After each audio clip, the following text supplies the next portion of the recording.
Senior Trump administration officials will be back on Capitol Hill tomorrow, briefing congressional leaders about the secret mission to capture Venezuelan dictator Nicolás Maduro and his wife over the weekend. Yesterday, the couple pled not guilty to drug trafficking and weapons charges in a New York federal court.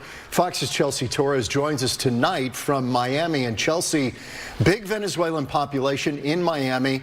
The community has been celebrating Maduro's ouster, but they're also probably anxious about what's next.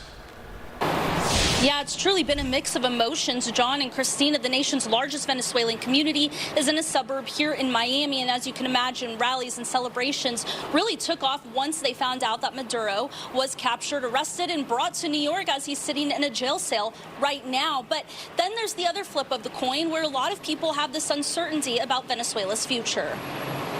We took Maduro from Venezuela.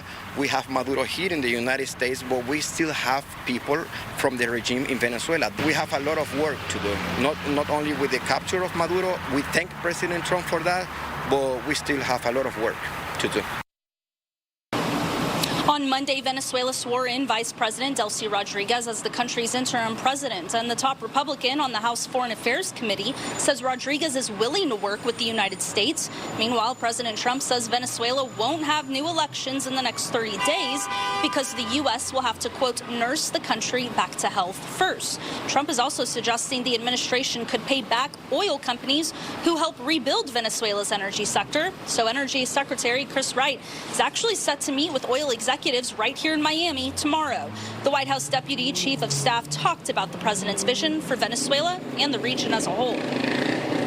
Are very much getting full, complete, and total cooperation from the government of Venezuela. And as a result of that cooperation, the people of Venezuela are going to become richer than they ever have before. And of course, the United States is going to benefit from this massively in terms of economic security, and military cooperation, counter-narcotics, counter-terrorism, and every other dimension of our security.